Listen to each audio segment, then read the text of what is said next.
मणिपुर से मांग तारे है ना हाई से बीजेपी की मचिन थोंग से आई मैटे मुटखनी है गनोबा आई पागन मुटखनी आई नगा मुटखनी आई कुकी मुटखनी ना है तारदी कम्युनिटी मरी की लीडर मरी थोकने मणिपुर की लीडर ओइगे है तारदी आई मणिपुर से मुटखनी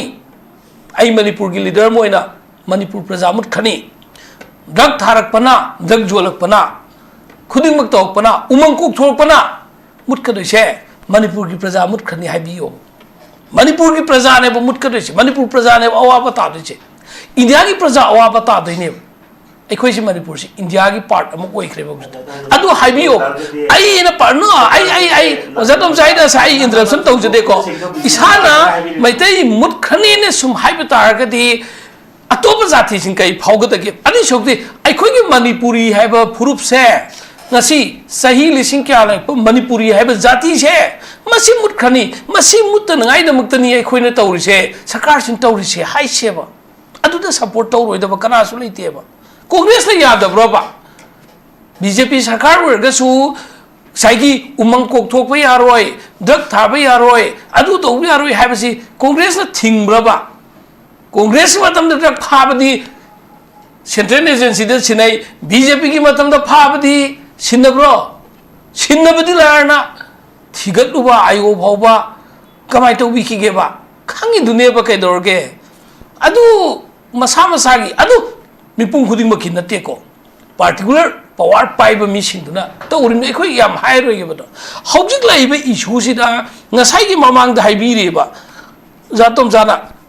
चिंगी लम तंगी लम अदु लम सेमदोमी हिल एरियागी अदुगी 2024-25 नि ngasi chali siloidore नवंबर की तांग 13 नि 2025 की 2014 दा सेंटर दे बीजेपी पालेबा प्राइम मिनिस्टर मोदी पालेबा सुबले लेतना पालक पसी सही 13 सुरेबा 2017 दगी मणिपुर दा कांग्रेस की सटखिबा अदुंबा मिसिंगदुना बीजेपी की चीफ मिनिस्टर ओरगा पालेबा ने तौरोना नखोइना हाना की एक लो लेरंबा हिल एरिया कमिटी की ओइगेरा एमएलआर ओइगेरा आ part C part B status ओइगेरा व्हाटएवर लीगली बोनाफाइडी फोर्स ना फूद नोमै कापगा नत्रा गुंडा थाजलगा तौबदुदी इंडिया की डेमोक्रेसी दा चन्नफम लैतेबा नखोइना असेंबली ना स्टेट असेंबली ना रिजोल्यूशन लौबिरो नखोइ की सरकार ने दिल्ली दा पाइबा इंडिया की बीजेपी सरकार दा पार्लियामेंट की सु लौबिरो इंडिया की प्रेसिडेंट की ऐसे लौबिरो करी धिंगेबा नखोइना वोट खोम नगाई होना पता आईपीएम ने ना आई बेनो ताजा हो गया ओजारा भी लोरा कांदे ओजारा तो 371 सी क्लोज टू द कांग्रेस ओपिनियन द पिबिरो ओ आई जरके बा 371 C close to citizenship amendment act सी बिल लोइना पुथोकपा मतमदा नॉर्थ ईस्ट मैमना अतुकमतिक प्रोटेस्ट कन तौखे मणिपुर न टोस गवर्नमेंट से मादसु लेरमी गवर्नमेंट लेरमदब नते बट गवर्नमेंट लेरमी बनी मतम द कोई पीआर से प्रजा सिंह याम पाम की कोई गवर्नमेंट से मति चाना थपक तो तौरक्तबदुना मरम मरकांदा कोई रिजाइन तौरो कोई फम थादो हाबिगी पोट मैम तौकी अदुबु पीआर लाब मतुंगदा कोई ngसाइने सु पंजकिबा प्रजा सिंह एक्सपेक्टेशन अमखक तौरी पीआर लाक्तारगदी हाबिगी पोतुदा मदुगी एक्सपेक्टेशन चोंबांग अपदुना मरम मरकान हौसे पॉपुलर गवर्नमेंट अमखक थंबिरकांदा कोई वाकतफम हाबे तारे इसागी ओइबा लीडर सिंगना कोई मतिक चाना थबक तौरकद्रा हाबिगी एक्सपेक्टेशन दने हौजे अमो कोई पॉपुलर गवर्नमेंट अमखक सेमोन हारिसे बट अदुबु ममांगदा गवर्नमेंट लेरम मतमदा चक मानब मियोय ngakतनी कोई गवर्नमेंट पारबसे मसिदा कोई एक्सपेक्टेशन दो वाटख्रबनेबा कोई पाबीबा थबक थोरम सिंगसे कोई तौरक्ततना पीआर से पामख्रबने बट हौजे अमुक गवर्नमेंट से अमुक लाक्तारगदी से यामना थुबा मतमदरी सेमगनी दि हारि बट सेमक तारगदी चक मानबा मिदी ओइदोरिबनी अदोइ तारगदी मसिदगी अखोइना एक्सपेक्ट अमु तौबा यारिबसने करिन ओजा कमाय थमिनी असिगी टॉपिक सी लैंगाक्ति सोइदना सेमलनी मतमदी खंग्री हाइबदने असिगी टॉपिक सी यामना चमदी चंबा मानबा अदुबो यामना मीनिंगफुल ओइबा टॉपिक नि मरमदे लैंगाक्सी सेमलनी आइना भाबोक्ता हाइबदा प्रजादा अदुम मित्रंग सानबा अदुबा सुबसेमदि सेमदबा सेमलनी अथुब मतम सेमलनी यामना स्पेसिफिक वर्ड अमा सिजनै इखोगी नरांगन काइख्रिबा बीजेपी की गवर्नमेंट अदुदा यावरंबा हौजिकसु बीजेपी की एमएलए मिनिस्टर ओरंबा अदुगा इवन चीफ मिनिस्टर मसा ओरंबदुना अदुगा बीजेपी के चटमिनबा पॉलिटिकल पार्टी अतोप सिंह हाइबा तारे मखोइना भवाय लैंगाक्ति सोय सोयदना सेमलगनी अथुब मतम सेमलनी करम कांदनो दे हाइबा ngamdri मसे कोइना सुम मैम ताब मतमदा अथुब मतम हायरगदी नोंगनी मंगानी तरानी हाइने खलंब याय तबदब अथुब मतम जी सही दे चप माले मखोगी बीजेपी अमदी बीजेपी की टीम चटमिनबा एमएलए सिंह मोगी पार्टी की मीसिंग हाइबसे अदुगा बीजेपी की सौगतप मीसिंग न सोय बतारे हाना लेंगाक्सी मणिपुर की लेमाइदा थोकलिबा ख्वाइदगी तमथीबा थौदोक्सी मतमदा पालिबदसु बीजेपी अमदे बीजेपी के चटमिनखिबा बीजेपी ने एब्सोल्यूट मेजॉरिटी फंगा बीजेपी की सेकेंड टर्म तंखाइ चलकपा दाइदा तंखाइ चंद्री सेकेंड टर्म खरा होगलकपा मतुंगदनी बीजेपी की लेंगाक असिना सेंटर दसु स्टेट दसु बीजेपी की लेंगाक असिना क्राइसिस सी कंट्रोल तो बंगमदबदगी प्रेसिडेंट रूल लाखरे प्रेसिडेंट रूल से जो मखोइन लेंगाक सासोट चुमदबदगी लेंगाक सुमन ngaktबदगी फेलर मैम दुना माइथीदना प्रेसिडेंट रूल प्यार थमकपनी हाइबसी यानिंगसु मसिनबानदे हाइदोकदब माले अदुगा प्यार सिगी मतुंगदा मका लेंगाक सेमगनी ना हौजी मखोइना कोइसे चेलेसिसु बीजेपी अमदी बीजेपी के चटमिनब सिंगाइ बतारे सिगी फिबम सिनि लैबसे सिगी तांजा सिदा ngarang si बीजेपी के नेशनल सेक्रेटरी न्याय बीएल संतोष कोबा मगा अदगी बीजेपी की स्पो person Sambit पत्रगा ngarang Phalada थुंगरे आइदना BJP की थंबाल संगलेंदा यामना हराउदना खुत्तिंग थुगा वासंगनबी अमा मोइगे केनोदा आरएसएस की दसु हेक तौब माले मदुगी दु तौदन थंबाल संगलेंदा खुत्तिंग थुगा वाताना बने तवे ngasi media report ai yengkan da amka makoi gi leader si decide to ngam dabdagi sarkar sem se thinda da mane sini haire se amaka ngarang BJP gi secretary ga spokesperson ga ni sina manipur gi maroi ba tampak ke mele singai betare BJP gi loin unaraga ngasi na sura sampurda salere IDP sing unare haire aduga Surasampurda BJP की MLA Singh उन्नरे है बगी मेरे हाथ ले रहे अदो हौजिक अमका evening की पाउदन अमका मखोई सी party की ऑर्गेनाइजेशन मपांगन खत नंगाई की लाख खोंगसत नी हाई ना मका मीडिया सिंह रिपोर्ट हो रहे लाइव बोट सी BJP की ngरंग लाइव मखोई नी सी लाख की ममांगदा नोंगनी की ममांगदा सु BJP की मरुई मीना है हंदक की लाख कदोइबा बीजेपी की नेशनल की जनरल सेक्रेटरी लाखदोइबा सियाम अचौबा असमनी लेबाक सेमगदौबगी याम मरुओइबा मनीना हाइदोखरगा मणिपुर की लेमाइद लैंडिंग तौरगा अहिंग अम लेलम मतुंगददी साइगी अचंगबा फौनेना हुल्लुरगा लोकप कान फौहाम ओइपगी टाइप तुमाइना रिजल्ट इफा फजदबा माल आइना सुंगासी ताबदा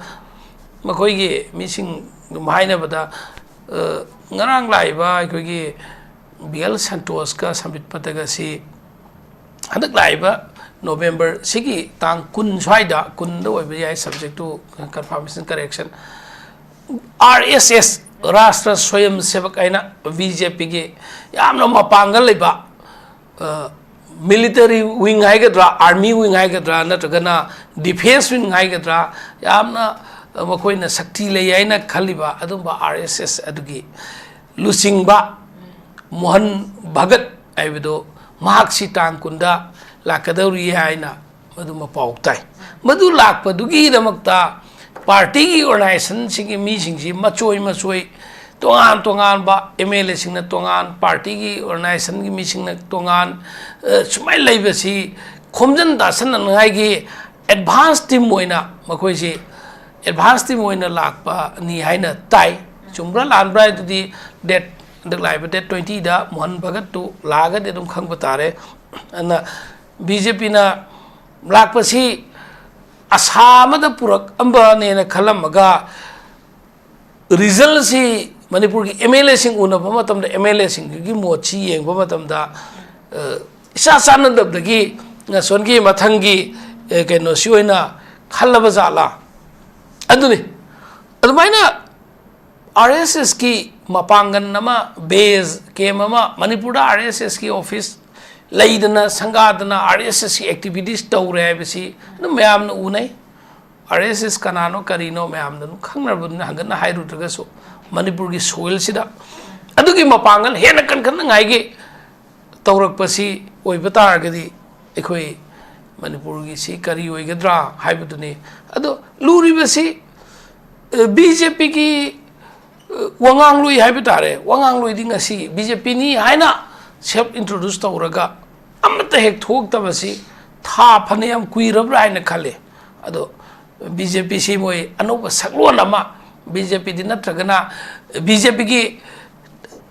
इहुल सेललगा तोंगाना मखोई कनो था मिहुत थाबगी टाइपता थारब्रा मेरा सेनेन सिंदा आई कना कना बुसु बीजेपी की स्पोक पर्सन होइना लाई हाइबदि नचदेको अदुबो हेतम गांगब कांददि लास्टा बीजेपी की असोइबजी पुथोरकपै मोता कांग्रेस न डिमांड तौबनी पीआर कांग्रेस न सरकार सेमो मायन बनी कांग्रेस नायन बनी सम कांग्रेस सम हाइरकपजि ताबजिदको सही ओ कांग्रेस ती नत्रे एंटी कांग्रेस होरे बीजेपी की फेवर द लाए हाइबसे मैम न हाइने याबनिदा हौजिक अखोइना नसीगी लूरब सही अनी मखाई यलक इशू सिदा कनाना तौबनो एना सुम नैनबदत सही कुन चंगहनदोइब्रब गवर्नमेंट अमा स्टेट की chief minister cabinet minister MLA chief secretary governor DGP लेरिब खुदिंगमक्से मसे अहानब मक्तदा आई मणिपुरनी हाइबगी इंटीग्रिटी द थबक तोहननिंगे आई मधुगी पार्टिकुलर कम्युनिटी दुनी हाइना थबक तोबतारगदी मागी मियेंग दु यम पिखरने स्टेट की लीडर ओइगे हाइबतारगदी समटाइम्स आइसे आइना बिलोंग टू कम्युनिटी दु नहक्तंग थमगा आइसे अतोप कम्युनिटी दु आइसु अदुगी इमुंग दु पोअमदी आई अतोप कम्युनिटी दुनी ने खनबंग ngangbanamne sometimes आइसे मैते न पोअमदी कईगुंबदा आइसे पांगलोइन को पोअमगदी आइसे कुकी ओइन पोअमदी आइदि नागा ओइन पोअमदी आइदि नेपाली ओइन पोअमदी ह्यूमन बीइंग अमो ओइन खलगा एडमिनिस्ट्रेशन तौगदमने ह्यूमन बीइंग अमो ओइन पोगा आइसे मणिपुरनी हाइन आई मणिपुर हान नुक्सिगदमने आइसे एंटी कम्युनल ओइबा एंटी कम्युनिटी ओइबा कम्युनल की वाखलोमदा सागलगदी मदु स्टेट की लीडर नते पिक्सनिंग्रेबा पार्टिकुलर फुरुप अदु खकी लीडर ओइदोइने अद्राइटनेबा मणिपुर मचोइ ताहलेस आई इंडिया की लीडर इंडिया मी सोइ नुक्सिगदमने मणिपुर की मिपुंग खुदिंग मक्सु नुक्सिगदमने पृथ्वीदा लेबा ह्यूमन पर्सन मियोइबा खुदिंग ह्यूमन बीइंग खुदिंग मक नुक्सिबा ngamgadamne अदुदगी हेंडोक्तना यूनिवर्सल डिक्लेरेशन दा यूनाइटेड नेशंस ना हाइरेसिदी मियोइबा जाति नतबा साउसेक जीव पानबा लई पांबी खुदिंगमक्सु नुक्सियो हायरबा मतमने अखोई स्वाइदना पिक्सल लगा थैबोंग मनुंग लेब तिन दौना संसार से सिरै हेना चौब लेत्र हाइना कम्युनिटी अमखकी वांगांग लेब कम्युनिटी अमखकी थबुक तौरग लेब तौथोरप थबुक से हाइबना आई मणिपुर की आई इंडिया की हारगा तौथोरप थबुक ngang थबुक तुना ओ अपिक फुरुप अमखक रिप्रेजेंट तौई कोइना लाइब पॉलिटिकल पार्टी यावरगसु पॉलिटिकल पार्टी अदु खक्तरा मधुकी कन्फाइन पार्टिकुलर कम्युनिटी बेस होइबा रिलीजन बेस होइबा पॉलिटिकल पार्टी ना ngang अपिक एरिया अमक ओइगने मा समाज की मचू सुन लेब लेकोंदु चंगब ngमोय मागी मानबल लेसक मानब अद्वाइदा खक मा चक्ताफम ओइगने महात्मा गांधी ना ngaraंगसी ऑल इंडिया रेडियो लिंखतखिबगी नुमितका मरी लेना महात्मा गांधी ना हाइबा वाफमदा आई इंडिया मोइना इंडिया नुक्सिबत नतना जगत संसार मालेम द लेबा पृथ्वी की मिपुं खुदिंग मपुसु नुक्सी याय अखोइगी इपाइपु सिंगदुना मणिपुर निंगतम नगाय होनरबदो मणिपुर निंगतम हलमबदो पार्टिकुलर प्रूफ कल नते मणिपुर पुनमकिनेब अदुना अखोइना बीजेपी गुंबगी आइडियोलॉजी दा अदुम सुम अखोइ संगसल लेरगरी ngasi manipur de thoiba laina ase manipur de thoiba crisis hai BJP की divide and rule की policy ना BJP की योंग तंजन होई बदुना नकल मसु यानगा होना बा नकल मदसु थेमना होना बदुना ngasi सही अनि मखाई सांग थरी बने है बिसे ngasi मणिपुर प्रजा मैम दी भाव तारगा टीवी चैनल द थोप स्पीकर खरदी भाव ताते तौबुदी मागी हिडन एजेंडा पांडम लेमगनी अइना सुबसलकपदा हाइजनिंग मतमदा अखोई लेरिब चेलिब इसेल सिदा आइडिया मणिपुर पुगे है तारगदी ngasi मोगी पार्टी ना पीआर कौरंबनी मखोई पार्टी ना लेबाक सेमो हाइबनी हाइबरोम द ताइनरोय सेबा हौजिक इंडिया लेंगाक त पालिबा बीजेपी सिना लेंगा सेमगी सुंगमी सेमोइगे सुंगमे अदुना ngasi मणिपुर की एमएलए खुजो खरा कुंथ्रागा निफुगा मंगा हारगेने निफु मरी हारगे बा असोंदा अतोपा बीजेपी की कम्युनिटी की तरा मोय नक्तन चटमिनद्रसो लेहौरिबा बीजेपी एम दि मानबा निफुगा मरी सिना कुंथ्रा खक ओइबदा सरकार सेमगदमनेबा कुंथ्रा से मानबा ngamdrise अखोय प्रजा खुदुंग नखोय कुंथ्रा ना मानरगा सरकार सेमोइना हाइबा कैदौगे सिने अदो अमक येक्से सेमगा कैदौदैबा ममांगदा मे 3rd 2023 दा थोइदु बीजेपी की हौजिक लेबिरिबा एमएलए सिंसिगी मतम नत्रा अनौब क्राइदि लाकदैनो थाइबे युदुदे मखक ओइबा बोतल सिलगा यारोयबा ऑल वाइन न्यू बोतल सिनबने यारोयबा निसादि अमखक ओइदोइने ये तो बासुना ओइद बासुना अदोम की लेंगा की शासन दो सेंटर की बीजेपी ना मणिपुर स्टेट की बीजेपी एम डी बीजेपी चटमिन एबे सिंगा लेने मरी सिदने यामना नाखै सेंगना अखोई की मणिपुर नुक्सिबा एमएलए सिंगना वाफम अमा थमम संगे हौजिक सरकार सेमदबदु नते फरेने सरकार सेमसिने सेमो सेमबिरगा इम्फाल दगी दिमापुर चटकद यागद्रो नानोंमदी हाइकी नसीगी पेनेल सिंगी मरक्तगी वजा तोप जाना कांगपोपी सेनापतिदा माग मसाबुदी लोन चलेना है अइना हाइबदी फोंगना सत्से हाइबनिदा पार्टिकुलर कनागुम्बमना लोन सत्पुदु नतेब केस्पर मनुंगदा कुल्लगा सत्खिबा यम वाना सत्खिबदो सही 70 हेलबा अहन सत्खिबदो अदुई पुंजी खुचतु नतेब इज्जत लैना लेमना नेशन हाईवे द सलनसे खुदुंगमक्से सरकार सेमबा हारगा सेमबा पामिसिदी एमएलए की मिनिस्टर की चीफ मिनिस्टर की मतुंग दमागी ठिका फंगबा थौ कापनिंगबा नतगना लोन लौन व्हाटएवर समथिंग खुदोंग चाब खर लौनिंगबा माय बागी फैमिली सिंग गवर्नमेंट की सर्विस हाफोगे मिनिस्टर होइंगेदा हौजे एमएलए ओरदम त हापंगमद्रेना मिनिस्टर होइंगेदा चीफ मिनिस्टर होइंगेदा तिन्नर का हाफोगे ना हाइबा मी सिंग खरदि दुम लेमगनेबा मधु माइनॉरिटी ने मसिंग याम तव कांबुनेबा मेजॉरिटी मणिपुर की से लाख 9 की फ्री मूवमेंट है हाँ सदन यागदमने इंडिया की prime minister level home minister level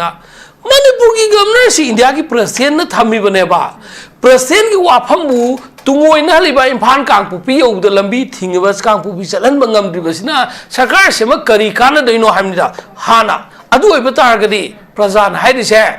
नखोई की हौजिक लैबा गवर्नमेंट लैबे सस्पेंडेड एनिमेशन द थमीजे डिजॉल्व तो मथौना लैबा मतिंग लैबा वेदर करम पार्टी दे ओइगेरा मसक थोप निपा खरा एमएलए सिंह खलगा सरकार सेमलसे हाइबनेबा अदुदा साइगी अमदमुक ओनथोक ओनसिंगा ताइनरगा पोट पुनमक्ति कना तैला ता हाइ मतमदा बीजेपी हाइब पोचिना हौजिक लैबा कोनगी बीजेपी फरकदा फरोइद खंगदेको उद्रिको तबतबु ngasi एजोन टुडे ngasi फाउद लैबा सेंटर की आमदे बीजेपी की लैबा मरी सिना दे हौजिक सरकार सेमगसो करीबता अहोंग पुरोयबा अहोंग पुरक्त्रदी भोट मयागी ताट तौरगा मथंग 2027 की भोट कानबगी ताट तो बोइगनी अदुगा ngasimak हौजिंगमक सरकार दी सोइदन सेमगनी मतम दी खंगद्रे हाइबसिना ताकपदी प्रजादा अदुम सरकार सेमगनी हारगा नमथाक तौबा बीजेपी की लौनम नि हाइबसिमा सिसि मयेक सिंग हाइबसि तमसे ओके सेम अथुबा मतमदा सेम गनी हाइना अखोगी हाइरगा लाइबसे सु कुइबना मरम ओरकांदा अखोगी लेइबसे सेंटर दसु अखोई मणिपुर दसु बीजेपी लेंगाक लेरमनिना सेंटर दसु बीजेपी लेंगानी बट अदुना सेम गे हारगा सुंगामी यामना अथुबा मतमदा को सेम ओइ हारगा सुंगामी हाबगी पोतुने आई मथंसे ओजा बट आइना लाक्सनिंगी से अखोई होजे ओजा के तमसाना से याम फसन स्टाबिक अखोगी लाइबा सेंटर गे लीडर सिंह अखोगी बीजेपी नेशनल लीडर सिंह अखोई तोंगान तोंगान बा अखोई कम्युनिटी सिंह उनरकांदा अखोगी यामना तुना गवर्नमेंट से सेम दबगी दमकदा स्टेप सिंह लोखटपदी अदुमक लोखली मरमदुना अखोई नवंबर फाव ngam de tar ka so December faw gi manung da di khoi su so so jana semak pa ya ba gi possibility le ba wafam duni e zara bi da lak chani se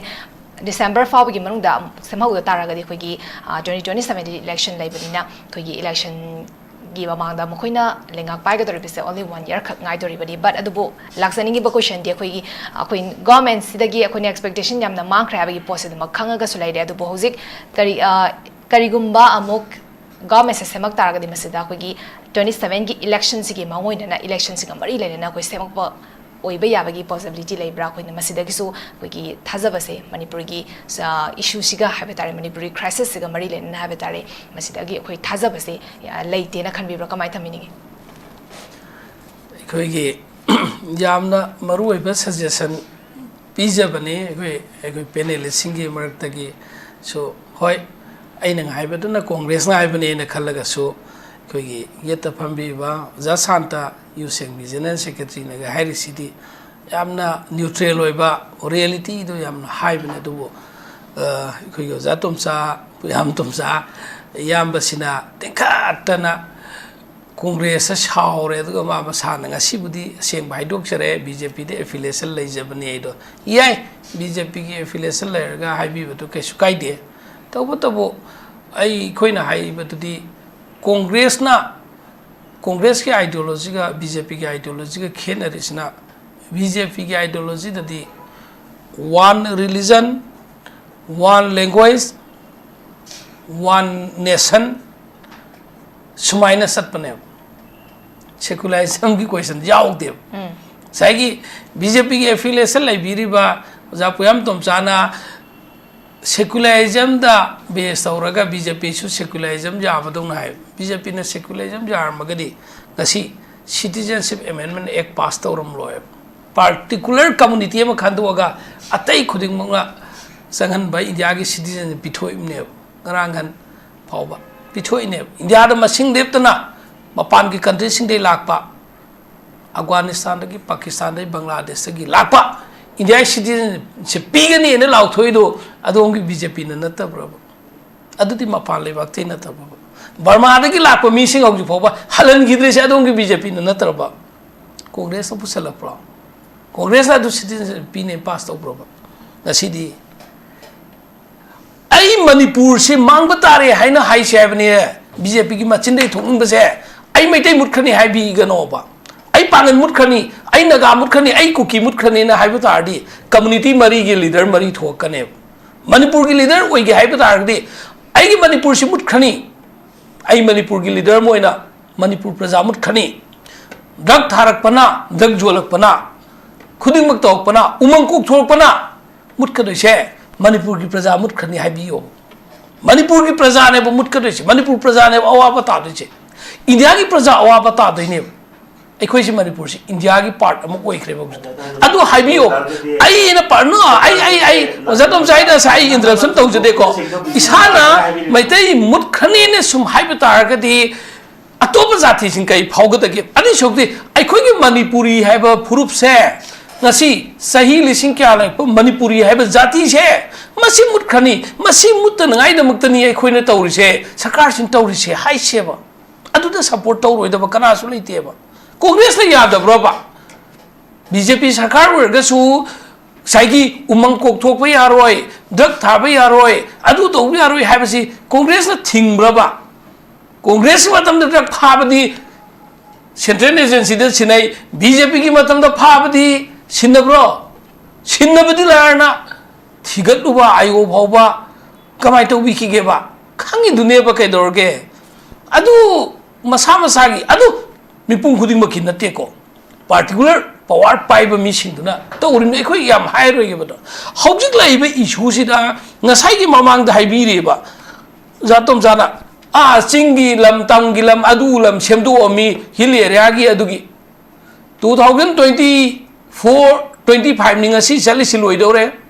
November ki tang tara ka humdoi ni 2025 ki 2014 da center de BJP pa leba Prime Minister Modi pa leba suble le tana palak pasi sei tara ma thoi sureba 2017 dagi Manipur da Congress ki sat khiba adum ba mi sing duna BJP ki chief minister or ka pa leba ne tawrona na koi na ha na ki ek lo leramba hilere committee go gera MLR go gera a part C part B status go gera qualiber legally bona fide force na phu da no mai ka pagan na tra gunda tha jal laga tawbudu di india ki democracy da channa pham leite ba na koi na assembly na state assembly na resolution lo bi ro na koi ki sarkar ni delhi da pai ba india ki BJP सरकार दा parliament की सु लौबीरो India की president की ऐसे लौबीरो करी धिंगे बा ना कोई ना वोट खोम नगाई खोना पता ILPM ने ना आई बेनो ताजा हो गया ओजारा भी लोरा कांदे ओजारा तो चाहता है कॉ होने बा 371 सीट क्लोज टू दा कांग्रेस ओपिनियन तो बिबिरो ओ AI सर के बा 371 सीट clause to citizenship amendment act सी बिल लोइने पुथोक मतमदा नॉर्थ ईस्ट मैमना अदुकमति प्रोटेस्ट कन तौखे मणिपुर न टोस बियारे ओरगा असम नागालैंड अरुणाचल प्रदेश मिजोरम होस मखोय मैम जो हलखा सिटीजनशिप अमेंडमेंट बिल से पास तौबिगनु हाइन कन तौखी मनमदी मसिगी बिल से यावरि सिदी युमधंग नरिबा लेबाक सिंगदगी पाकिस्तान बांग्लादेश अफगानिस्तान इवन म्यांमार से मोइन अंडरस्टूड थम्वानी म्यांमार दगी सो दुम याव हले न खन गने ममदे नसी फावा म्यांमार की द अकनब पंदे म्यामम लेहलिमिना सेगी सिदा पार्लियामेंट दा भोट लौनक पमतम दा बीजेपी सरकार जी तुगदगी ngai लेब कांदा मणिपुर की चीफ मिनिस्टर मतम दि चीफ मिनिस्टर दुदा टेलीफोन तौगा अमित शाह ना हाइक पनेबा नखोई की ILP ना अम लेबदु ILP दु पीबी रगे नखोई प्रोटेस्ट हंदरो नखोई की MP सिंगदो अखोइदा नॉर्थ ईस्ट के MP सिंजु बीजेपी दे सपोर्ट तौ लगा सिटीजनशिप अमेंडमेंट बिल से पास तो हो गए नो जसाता हाई बनेबो अदुदा हराउदना ILP पीरे मयाम तु असेना सरकार दुना मतम दुगी बीजेपी सरकार दुना मणिपुर सरकार ना हराउदन तौखि बनेबो अखोइ अदुबो अखोइ कांग्रेस ने कई येप्रा येतिने नोइना ILP दमकता मणिपुर प्रोटेक्शन बिल लेना मणिपुर की स्टेट असेंबली दा अहुमलक पास तौरगा 1951 दगी बेजर वर्षु ओबी योइना पीगिबा मतमदा इंडिया प्रेसिडेंट था मतमदा सेंटर द बीजेपी लेबनिना पास तौबिरक्ते नोइ सेंटर द बीजेपी लेरे 2014 दगी कांग्रेस ना दाबदे नखोइ गिदि थाबा थादा बै लेत्रे ममदे India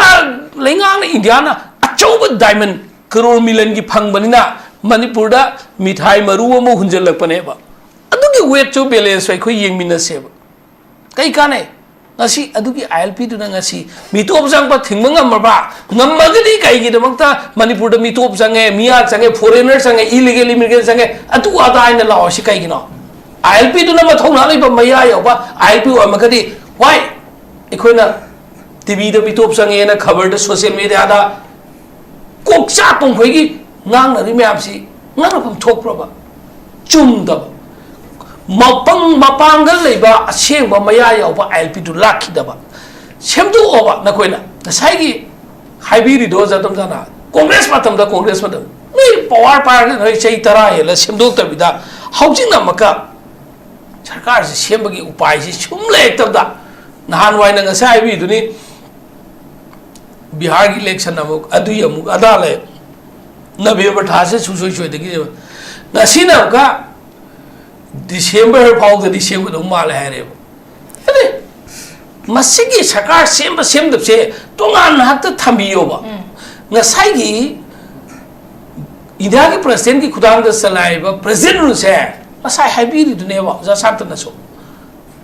central paramilitary central force ता अटैक तो बदा फाउबा असेंगो पीआर की मसक उत्रिदो मखोय माइखुम मुपसनरगा अखोय बीजेपी की पीआर सिदी नुसीनब पीआर नी असेंब पीआर नते पीआर न कैसु बीजेपी मतम ओती हाइन गाई मणिपुर प्रजा ओते हमने असेंब PR चलाइरगा violence thokadaba poching du control tawbira gadi hawjik chu yengu pen da baki hairi bana tro hawjik chu asengba pyar gi saktam ler ga bu pyar manung da bu ni senawe satpa ngamandam sibu pyar lebi khudam lo pyar lebi da bawba ne senawe salan mangam raga pyar le traga sarkar sema ga tawhan gane habi sidi ta sengna maki ta ni haidra di kai haidino hawjik thambiyo ana ngasai gi atop da koi thoga chapagi mauta congress na bana nate adomi ga se BJP de yaw jidu congress na tab kana yawri ge congress gi karaga congress tam kya rag minister oi khiba sing dun ne congress BJP gi yogi leader ne na pham sing do chokri pai ni sing do aduni BJP de affiliation lai biba zatom sana haibiri du congress ta haibadi hai harga adong yogi loi ne BJP gi leadership du haiba samane mamdi makoi do congress tagi yamba congress sakar power pai maga lai khiwa cabinet minister pai atopa dol chalam maga ngakne makoi BJP ne pokhi banate power gi damta center da BJP la khrena 2014 da BJP na la khrena manipur da su 2017 da BJP da chungchan na khraga madudagi sakar pai ki bane howjik hwalibar howji haiba article 371C close to article 371 ekoi legal fraternity de lay Jammu Kashmir kamai to ki Jammu Kashmir da sanai ba article 370 ki matang da overnight ahingam da thugai khriben da BJP ki Narendra Modi ki power na thugai khriben da Manipur de lay mi ba constitution provision Manipur de lay mi ba protection Manipur de lay ba khuding mukse adong ki BJP ki parliament da su center da su na khoi na majority ni Manipur ki damakta Manipur ki praja gi yai phanangai damakta constitution ki article ama provision ama semdo ge si na khoi da power lai ri bana to na khoi da power lai bana khoi na in the interest of the Manipur people semdo na article 371C lok thokera clause lok thokera hapsan gera even Manipur Land Revenue and Land Reforms Act 1962 MLR and LR Act to semdo kera hapsan kera qualified tawro han le mi ba matam tu ki le mi ba ekoi gi lai oi khaba ipai pu singa matam tu Congress ki BJP ki wa natte ba India ki lenga na mana traga Manipur lenga na tawro mi tho khuding mak tu sum thati ha ga di ai baba du khalaga nang na che ki yum sarum da ba na ngasi ai gi nong juri bani yum se nang na kai ro tu che ki yum sarum drim no na sum hai ga ro matam la ba Manipur si India da merge sau ba numita thaban jong ri ba mi sing du Congress ne loi khan bra ba BJP ki mi di yaw ting khan bra ba na traga na BJP ki mi khaktan thaban jong bani Congress si hai bra na no Manipur praja si manung da apa ba India da pun ba apa ma syong bani pam da syong bani pam gira pamoi gira situation du pun gre ekoi gi ining thau dau jik banam tawba yari bra mana tawba khomchat tu pen da ba aduna tonga leisure suno ba India da pulu ba matung da ekoi gi Manipur gi chakthung Manipur gi law and order si shanti le hal loina India lenga ta India government na khoi na ji sahi ani makhai suraba irang ase na khoi loisan mangam dab si na khoi loisan gera loisan loi gera ai khoi makha da sap yan gera ya loi gera ai khoi Manipur sapsa na kai bi yaroi Manipur at any cost Manipur se territorial boundary geographical boundary masi administrative setup ta machet am ta kai hel loi hai ba se even parliament da pass or resolution lom lo na ai khoi support of dui ni ne India की मचेत थुगाई बा टुकरे की लिचत से BJP की लिचत ने बा कांग्रेस की नते BJP की लिचत ने बा हम की रिस है आर्टिकल 3 की कॉन्स्टिट्यूशन ऑफ इंडिया दा एनी स्टेट अमा नत्रगी यूनियन टेरिटोरी अमा मदु की बाउंड्री अरेंजमेंट तोबा नत्रगना ऑल्टरेशन तोबा सेमदोक पसनमिन बा याय सेमेक सेंगा जातो जा सु खंगबिरे सेगी कॉन्स्टिट्यूशन के आर्टिकल 3 से सिद याव पावर से इन केस मणिपुर की ओइनदी मधु आर्टिकल 3 ना कॉन्सन बिगनो हाइन पार्लियामेंट अदोम की बीजेपी की मिनिस्टर अदोम की बीजेपी की एमपी हौजिक सुले इदिना पुखत पिउने मणिपुर का हेल से नदे स्वाइ द ngang ba सेंटर दे दु पुखत ngang ngam ta ba अदुगा अखोगी Congress ना एमपी कागे कांग्रेस की एमपी नते कारिदो मणिपुर प्रजा की एमपी ने अदोम की सौक्ष यावरी बनेबा हौजिक लैबे सरकार सेमकदो सरकार सिदो अखोदी बीजेपी की सरकार ने हाइबिरोएबा मणिपुर की सरकार ने हाइदुइने मणिपुर द तंगदुली ताबा शांति पुरकपा मणिपुर द चप चाबा पॉपुलर गवर्नमेंट नम सेमगे हारगबु बीजेपी की सेक्रेटरी थारगा सेबा होनो प्रभा नो इंडिया की यूनियन मिनिस्टर थाकत लाकदम ने union cabinet minister union minister of state अदु बतारगदी स्टेक होल्डर मयाम से कौरगा नसाई हाइबिरेबा बीजेपी मी लापदा अदुदु राहुल गांधी अमदी कांग्रेस की like minded India team Manipur द क्यारक लाखी दु इरांग मनुंग से काउथोपी मालिदा राहुल गांधी अमदी इंडिया एमपी कुनगमा टीम इम्फाल दा चुरासापुर दा मोइरांग दा रिलीफ कैंप सिंह द चलगा पब्लिक के इंटरेक्शन तौबनी राहुल गांधी की चप खोचता बीजेपी के अदों की सरकार की चीफ मिनिस्टर कोइना अदों की सरकार ना बिशेपुर की पुलिस स्टेशन बिशेपुर की एसपी द पावर पिरगा थिंगदम ने राहुल गांधी थिंगी बदो नमदना मखा चप यारो थिंग हाय हेलीकॉप्टर द सके चलो मखा दे मरमदि बीजेपी माइ चोपदब मरमदि बीजेपी की लीडर भोग लापीदब अन कांग्रेस की लीडर लागा राहुल गांधी चक्रेब से माइ ठीगने तो अदुगी अपिप पॉलिटिक्स सुनंगा सिदी क्या वारे कोई कांग्रेस की लीडरशिप लापा लागा प्रजा की दमकता भारत जोड़ो न्याय जत्रा अचुंब न्याय फंगनबियो न्याय जत्रा है कांग्रेस की न्याय नती है इंडिया की प्रजा की न्याय अचुंब जस्टिस फंगनबियो है ना रैली सलीबदुनेबा मणिपुर प्रजा का खुशम नरगा बीजेपी की लीडर ना सेक्रेटरी में जनरल सेक्रेटरी में लापदुदी बीजेपी ऑर्गेनाइजेशन की स्ट्रक्चर मखोई की मचोई ताकि खोमजन नगाई सेमगत नगाई दमकतनेबा सरकार सेमगे लाके आरडी साइगी सिविल सोसाइटी ऑर्गेनाइजेशन टोगान बदगी पॉलिटिकल पार्टी टोगान बदगी इंटेलेक्चुअल टोगान बदगी कमेंट मोड लोग याबसी कनानो है मतमदा दायित्व लेबसी यूनियन गवर्नमेंट की मिनिस्टर ओइगदबने अमित शाह ओइगेरा राजनाथ ओइगेरा होंग साउबो ओइगेरा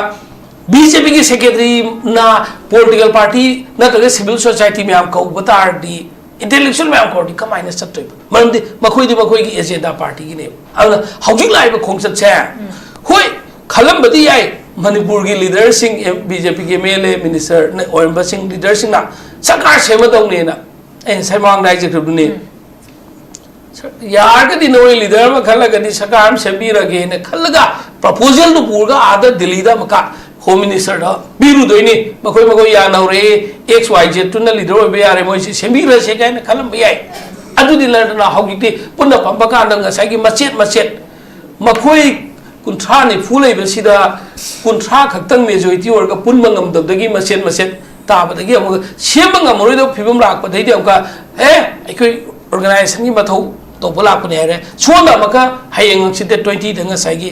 आरएसएस की लीडर लाकदो इन तो रे अदु बतागदि मणिपुर नुक्सिरिनेना हायरगा मणिपुर काइद नंगाई की लौगदब रिजोल्यूशन दु अदोंगी बीजेपी गवर्नमेंट लौदे अखोई हायरे कांग्रेस ना हायरे कॉन्स्टिट्यूशन के आर्टिकल 3 दे यावबा प्रोविजन दो